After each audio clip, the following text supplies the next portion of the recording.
Chapter 21. Inferno. The sun hovered just above the horizon.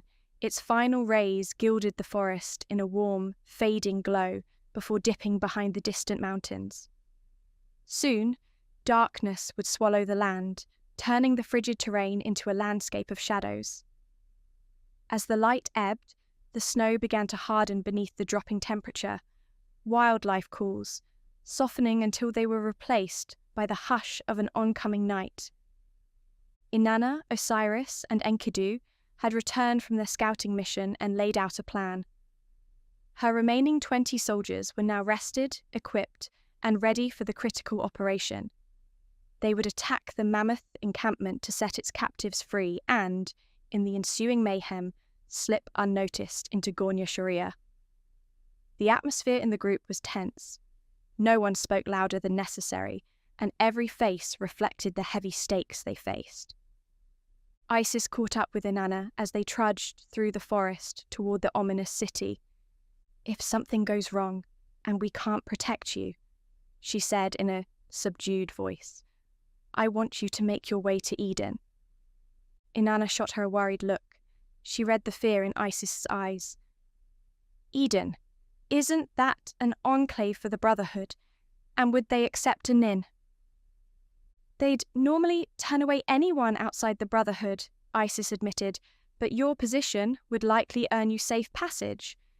If Gornia Sharia doesn't yield the answers we need to stop this cataclysm, then Eden may be our next hope." Inanna took in the gravity of Isis's words. "We'll do this together," she said firmly. "If Gornia Sharia fails us, we all head to Eden."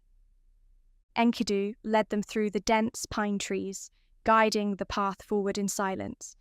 Immediately behind him came Horus and Isis, followed by the remainder of Inanna's forces, each one armed and intensely alert.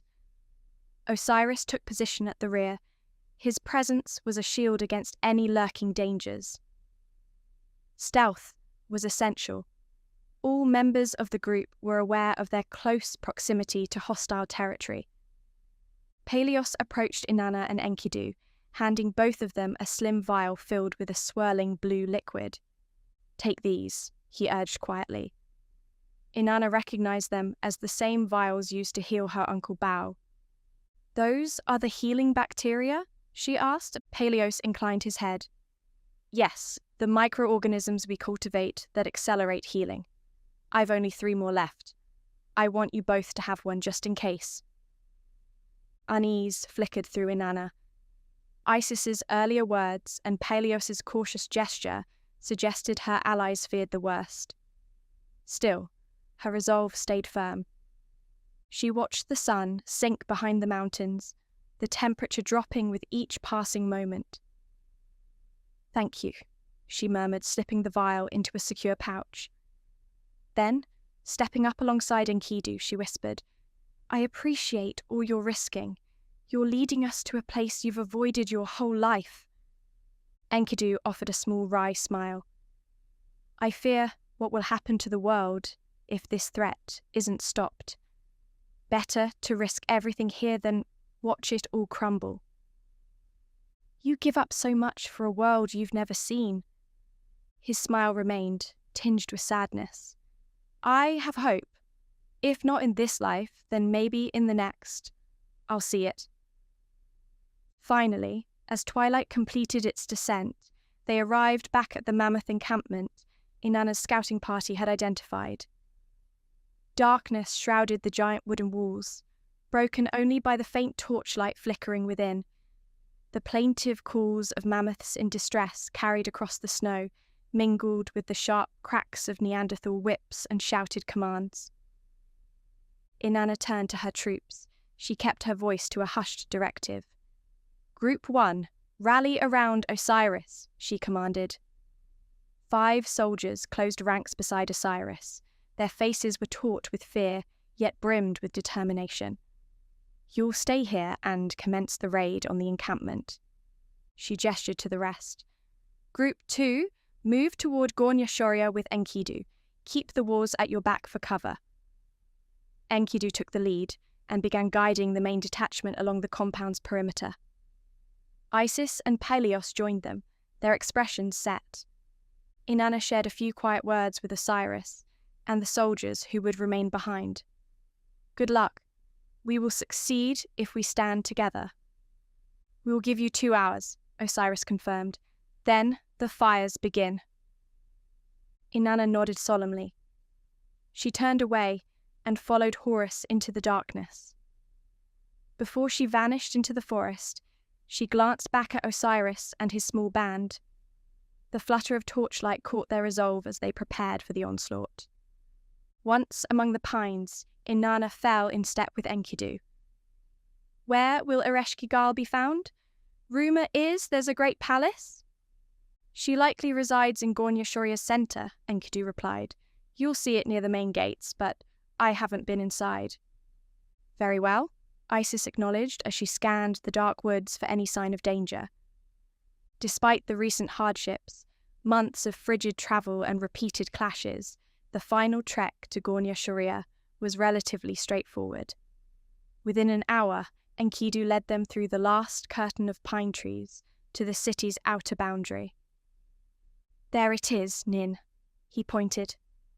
Inanna beheld Gornia Shoria for the first time in full.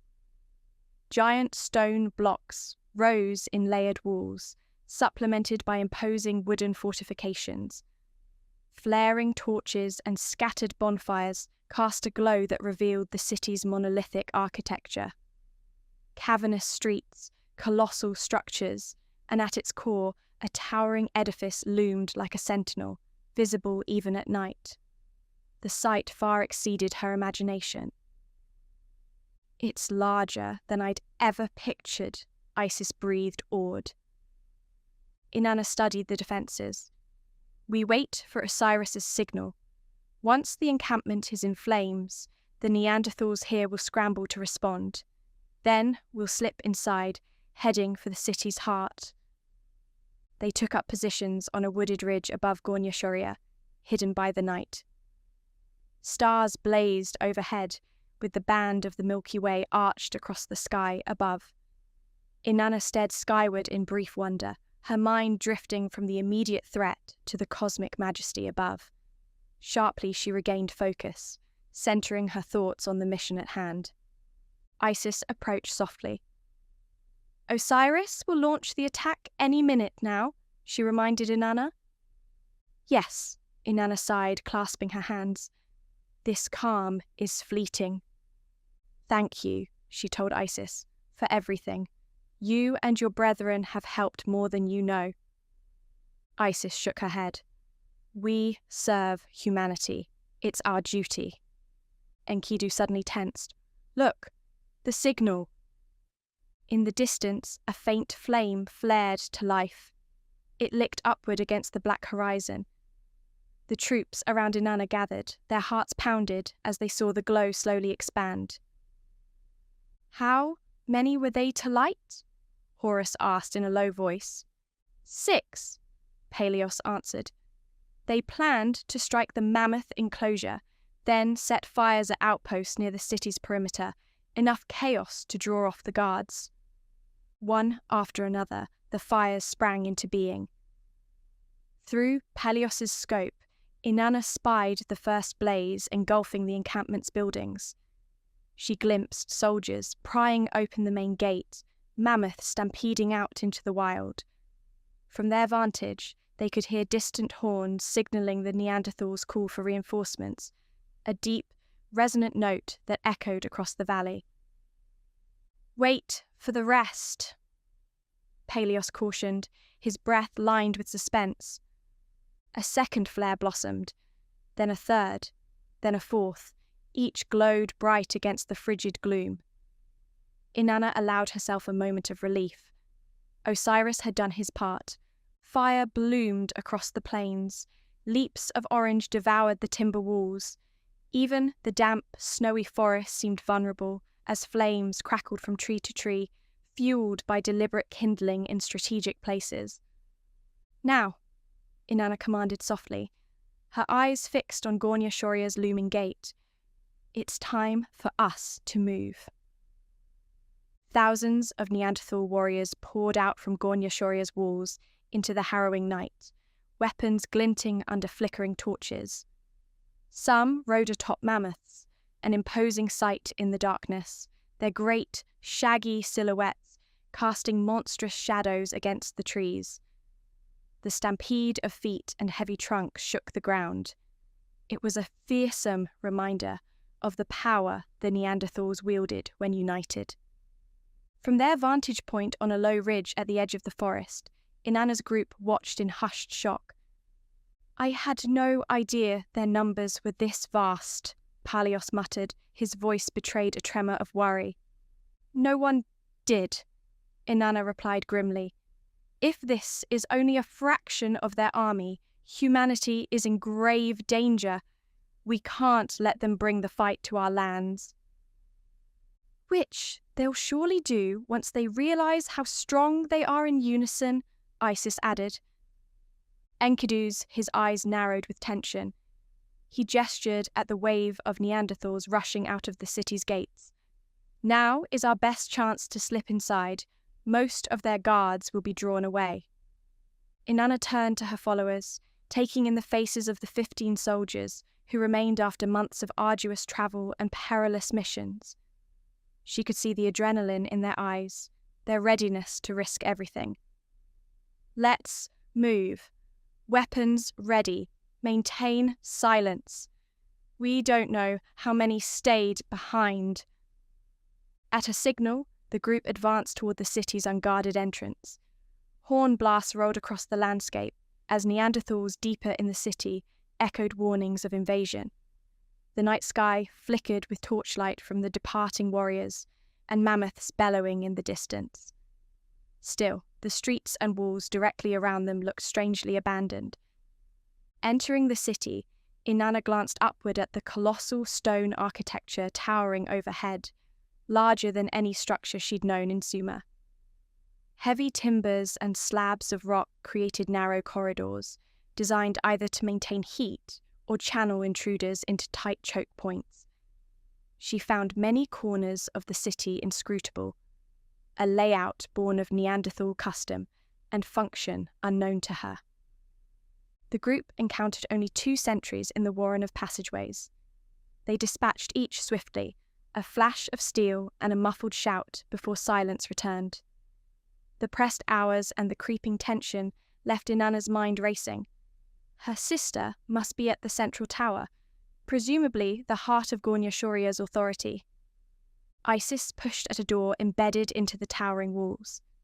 Inanna swiftly followed, moving into the space to ensure sufficient room for the soldiers behind her to enter. Horus, the last one through, closed the door carefully behind him.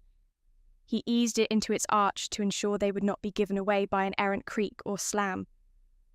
A startled cry came from a second room within, a young Neanderthal child.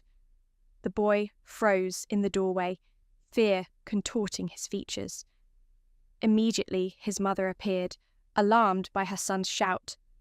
She, too, released a sharp cry. Inanna braced herself, her heart sank.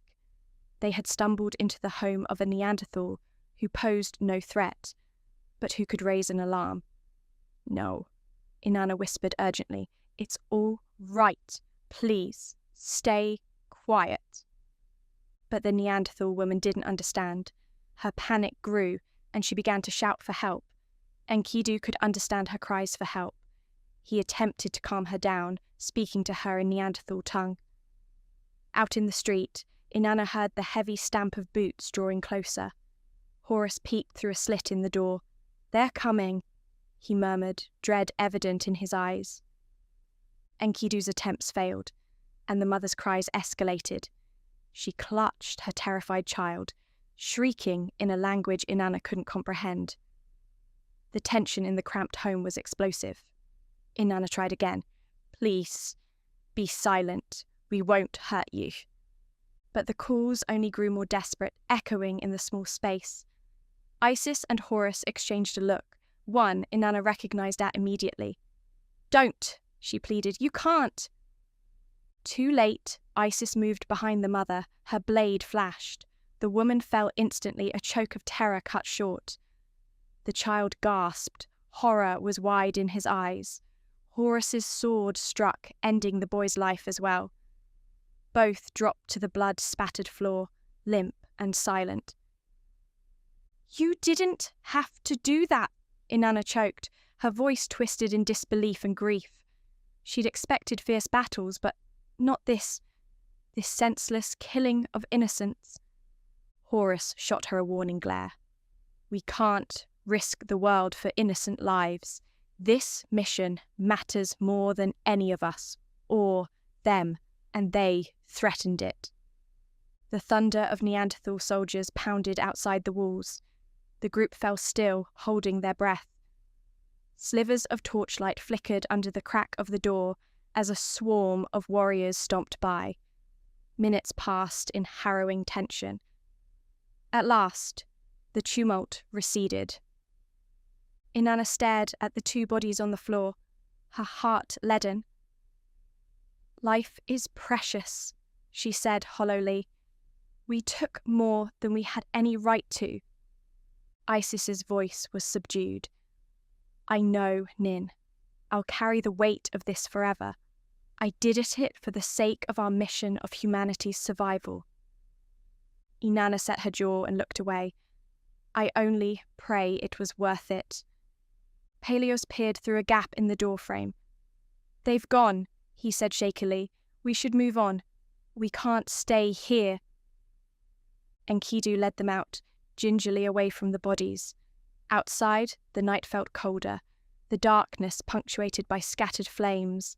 In the distance where Osiris's group and freed mammoths raged, Neanderthals streamed away toward the fires, with their horns blaring. The fighters were determined to save their city's outskirts from destruction. After weaving through the city streets, the group finally reached the city's central hub, a vast open courtyard dominated by an immense tower. At the courtyard's perimeter, a ring of Neanderthal guards patrolled. Inside, the colossal building soared upward, a testament to the Neanderthals' architectural prowess. "How different they are at certain crafts compared to us," Isis breathed, eyeing the monolithic stones. "It's monumental." "It has to be hundreds of meters high," Peleos estimated as he blinked at its scale. "There," Enkidu pointed toward the main gates. "That will lead us inside." Isis spoke in a low tone to the soldiers. "We force our way in, barricade behind us, and find Ereshkigal along with their leader. If they won't yield, we end this now." Inanna drew her sword. "All of you, with me." She, Isis, and Horus sprang from the shadows into the moonlit courtyard. Neanderthal sentries fell swiftly to their blades, caught unaware by the sudden onslaught. Then came the alarmed roar of more guards at the far end of the square. A wave of Neanderthal fighters charged them, their axes and swords raised. Inanna's group formed a defensive line. Metal clashed in a chaotic tumult. Under the pale glow of the moon and the distant orange glare of the raging fires, soldiers on both sides lost their lives in brutal exchanges. Horus and Isis cleared a path, urging Inanna forward toward the tower's entrance. Shouts and dying cries reverberated. It was a chilling testament to the evening's violence. Inside the gate, more enemies waited. Isis hurled a dagger that found one guard's throat. Inanna's sword engaged another in a harrowing dance before she delivered a fatal strike. They pressed on as more of Inanna's soldiers burst in behind. Some fell to Neanderthal axes, their deaths punctuated by sharp screams. Still, enough forced their way inside the tower. "Lock the doors," Horus bellowed. Soldiers dropped bars across the iron gates, heaving them shut with a groan. Outside, Neanderthal warriors hammered at the door, enraged. Yet for the present, the group had barricaded themselves within. Panting, Inanna scanned the battered ranks around her. Peleos, wounded but alive. Enkidu, spattered with blood not his own. Isis and Horus, spent but unyielding. Only a handful of additional soldiers remained, many left behind or cut down in the assault. A swallow forced her voice steady. We continue up. Ereshkigal and their leader will be at the tower's summit. Blood oozed from Palios's arm, but he managed bandage a tight nod. I'll be fine. Let us finish this. We must hurry, Isis urged. They'll use another way in soon enough. They raced deeper into the tower, climbing a spiral of ancient stone stairs. Narrow embrasures gave a view of the city outside, where plumes of fire lit the sky and Neanderthals rushed about in a desperate attempt to contain the Inferno. In the distance, Inanna spotted the drifting shapes of gliders, an insight into the advanced tactics of the Neanderthals, but she tore her gaze away, centering on the path ahead. The palace's corridors felt like a labyrinth of thick walls, echoing with distant roars. Each soldier moved with precision, their swords at the ready, uncertain of what awaited them. Inanna pressed onward. They've mastered flight, Palios breathed, awed and dismayed in equal measure. He stood at a narrow embrasure, staring out at the swirling chaos beyond the palace walls. Silhouettes of gliders darted against the night sky, illuminated by the blazing fires spreading across the icy landscape. They're more innovative than we ever imagined. Close by, Inanna, Isis, and Enkidu crested the top of yet another winding stairwell. They emerged onto a long, torchlit corridor. A muffled clash of weapons and distant echoes of roaring flames filled the air. Not at the top yet, Enkidu warned, scanning the hall. Another staircase should be on the far side. The exhausted group came together in formation, knowing with each step they risked their lives. As they moved toward the next staircase, they were faced with further battle. More Neanderthals appeared at the end of the corridor. Despite the fatigue gnawing at them, Inanna's fighters rushed headlong into the fray, pushing themselves to match the fresh defenders blow for blow. The battered humans had learned from earlier battles. They avoided needless losses with more coordinated strikes and protecting one another's flanks. As Inanna collided with a Neanderthal, she was knocked to the ground. In the moment she landed, she heard the sharp crack of breaking glass. The healing vial Palios had given her lay shattered on the stone floor below. As far as she knew, Enkidu and Palios still had their vials. Only one of Inanna's soldiers fell this time, down while fending off a hulking guard. Grief and anger fueled those left, and they finished the last of their enemies with swift finality. "Stairs ahead!" Horus shouted. Two of the remaining soldiers sprinted with him to check the passage at the corridor's far side. Inanna and the others followed quickly.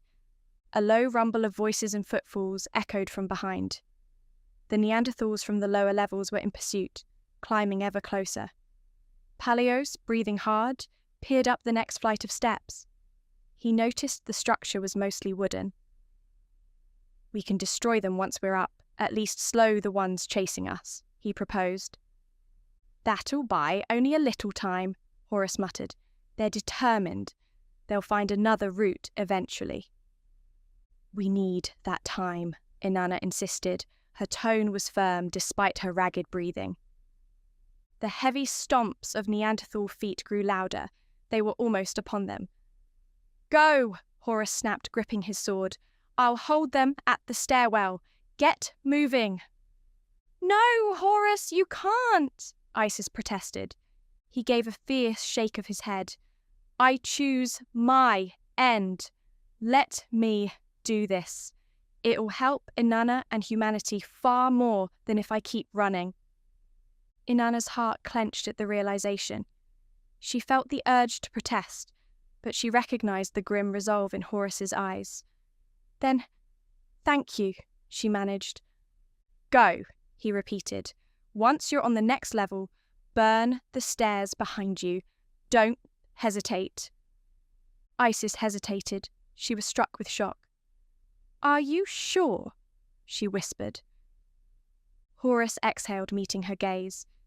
"We killed innocents today. I must atone. If Anubis weighs my heart and finds me wanting, so be it. I'll try to make it right. Neanderthals burst into view at the hall's far end. Horus faced them, his sword was raised. Go, he barked. Isis choked back tears and spun away. She rushed up the steps after Inanna, Palios, and Enkidu. Each torch they passed, she hurled back onto the wooden treads, igniting them in a rapid blaze. Smoke curled upward, stinging their lungs as they fled. Below, Horus pitched a lantern of oil onto the staircase. Flames roared up in response. Neanderthals charged around him in the corridor, and he met them in a last stand of savage skill. Slash by slash, he cut through the first wave. More came, 10, 12. An entire mass surged closer. His body ached, each swing felt more laboured. When the final onrush came, Horus gave a guttural yell and struck down 2 more before succumbing to a dozen blades. Darkness closed over him as he fell, battered beyond hope. The horde stomped and stabbed at his fallen form, ensuring he would not rise again. The flames on the staircase raged, forcing them to find another path and granting Horus's allies precious time. Inanna's group climbed the winding route, the wooden steps crackling into ash behind them. As they cleared the next landing, they found themselves on another broad level of the palace. Starlight shined through tall openings on both sides. Below, they could glimpse the city ablaze, walls consumed by unnatural fires, and the Neanderthals' attempts to control the spreading inferno faltering. A fresh troop of guards sprinted into the open hall. Anger drove Isis forward. The fury of Horus's sacrifice fueled her blade. Enkidu and Inanna joined the charge, while Pelios and the last 2 soldiers followed close behind. Weapons clashed in a brutal, chaotic flurry. The 2 battered soldiers in Inanna's party fell, each giving a final shout as they went down beneath Neanderthal axes. Panting, Isis slew the last guard with a vicious strike, leaving the corridor silent. Inanna stared out one of the open arches in weary horror. She could see the smoky glow of continuing battles across Gornia Shoria, briefly catching sight of monstrous shapes moving overhead. Gliders. They're using them to scout, she rasped, pushing sweat-drenched hair from her face. The city's on high alert now. Isis glowered at the glimpses of the aerial war machines. No matter, she responded. We're close to the top. Palios moved to the side, discovering a parked Neanderthal glider.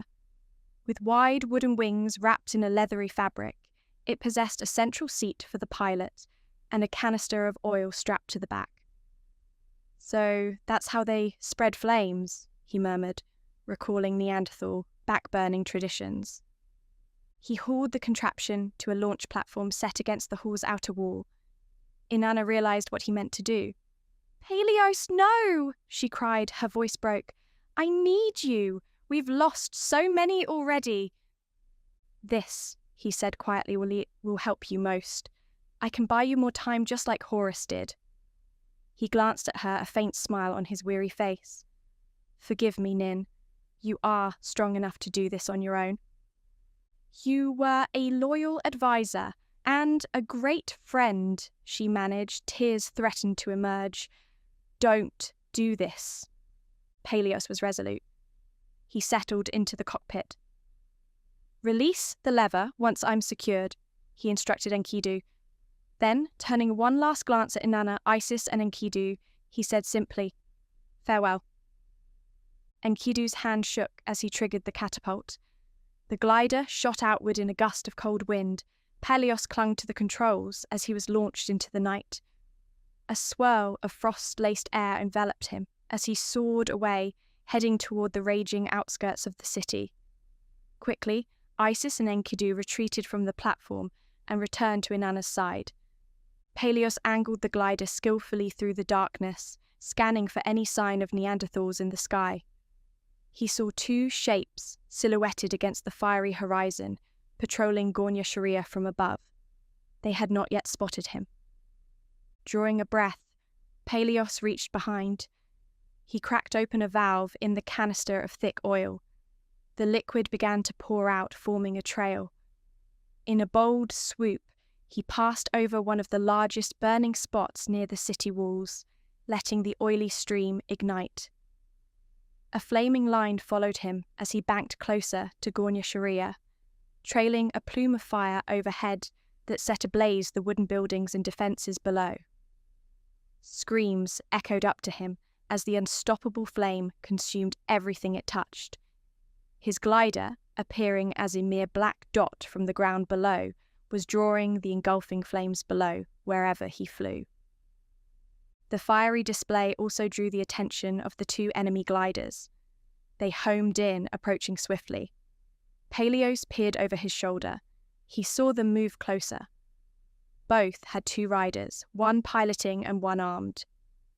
Adjusting the glider's rudder, Peleos attempted to soar higher. The final drops of oil sputtered, leaving the canister empty. One of the pursuing crafts glided alongside. Its second passenger leapt at Peleos, grabbing onto the wing strut. The sudden lurch unbalanced the craft. Peleos tried to swat the intruder with his sword, but needed both hands to steer. The second glider flanked his right side, likewise preparing to board.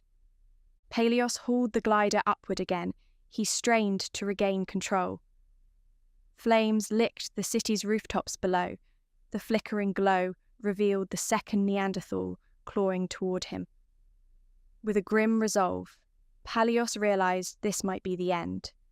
He only hoped his final sacrifice had done enough to aid Inanna. He braced, fighting to keep the glider level while the savage figure inched closer, their blade glinting in the firelight. Peleos wrestled with the battered Neanderthal glider. The bitter wind sliced across his face. Below him, fires spread across the city in sweeping arcs, lighting up the sky with an ominous red glow. Two enemy gliders loomed on either side, closing in with grim purpose. Beads of sweat mingled with ash on Peleos's brow as he gripped the crude levers. His heart pounded with the knowledge that his every action might be his last, and that Inanna was counting on him to succeed. Another Neanderthal warrior hurled himself from the nearest glider onto Peleos's craft, nearly knocking him from the seat. The flimsy frame wobbled, the wind screamed in Peleos's ears. Now he faced two armed Neanderthals, one latched onto his left wing, another reaching from the right craft. Desperate, Peleos jerked the controls into a steep dive. The sudden plummet flung one attacker from the nose, sending him tumbling into the Inferno below. A heartbeat later, Peleos yanked the glider back upward with all his strength, struggling to keep it aloft amid the scorching updrafts. For a brief moment, he believed he might still outrun them. A vicious blow clanged against the glider's left side, shattering part of the steering mechanism. The second pilot on his right angled closer, bridging the gap between the crafts with a determined, lethal grimace. Peleos ground his teeth. Sandwiched between two enemy gliders, he could barely control his own vessel, let alone fend off both adversaries. He summoned every ounce of skill he possessed, hacking wildly to sever a tether that bound his craft to the Neanderthals. He succeeded. One foe toppled away, screaming into the night. But the cost was dire. With the tether cut, the other enemy pilot slammed him from the opposite side, sending Peleos's glider spinning wildly. The wooden spar groaned, and the remaining steering rods cracked. Far below, flames danced across rooftops and illuminated Peleos in flickering embers. With his heart hammering, Peleos realized the glider was tilting uncontrollably toward the palace's towering stone wall. From a narrow slit high in Gornia Shoria's palace, Inanna, Isis, and Enkidu observed Peleos's struggle. They saw the shimmer of gliders locked in a deadly dance and the tortured silhouette of Peleos's craft swerving hard. "He's trying to come back," Inanna cried. A slither of hope clung to her voice. Isis spotted two more gliders pushing Peleos into a corner. "He can't steer," she hissed, fear stirring in her eyes. Enkidu stood rigid. "They've pinned him. He's going to crash." Their hearts seized at the sight. The glider veered, pinned on each flank. In one final, dreadful moment, Peleos's craft slammed into the palace wall, the impact punctuated by the sickening crunch of timber. Debris rained down the stone face, vanishing into the smoke-laden courtyard below. No tremor shook the tower, no quake to register the sacrifice that had taken place. Only the crushing knowledge that Peleos had spent his life to buy them precious time. Isis closed her eyes, her breath hitched. "He's gone." Inanna felt her chest constrict. Her cherished advisor was lost. One more friend fallen in this desperate mission. She swallowed her grief. "We can't stop," she murmured. "Not now." They tore themselves away from the window and pressed on up the final lengths of the spiraling stairs. Smoke choked the corridors, and every footstep echoed against the stone, haunted by the memory of Horus's final stand below, and now Peleos's sacrifice in the skies. Driven by purpose and heartbreak, they ascended. At last, they broke onto a small landing carved from the highest portion of the tower. The roar of the Inferno outside felt remote yet ever present. Its flickers cast unearthly shadows on the walls. A thick wooden door barred their way, faint slivers of golden light peeking from beneath the frame. Enkidu raised a hand. "This is it, the top floor." Inanna gripped her sword. Tension soared within her, mixing dread with fierce determination. "Ereshkigal must be in there," she said, forcing calm into her words. "Ready, Nin?" Isis asked as she placed her palm on the iron latch. "No one can truly be ready," Inanna whispered, her throat constricting with grief and rage. "But we have to finish what we started." Enkidu braced himself, giving a short nod. On a silent count, 3, 2, 1. They shoved the door open and burst through. Their hearts pounded, each breath ragged from all the losses they had endured. Past the threshold lay the final confrontation, where the memory of Peleos, Horus, and so many others would guide every strike, every choice. Within, the chamber awaited in hushed menace. The flickering embers of distant flames danced on the walls. For Inanna, Isis, and Enkidu, there could be no turning back.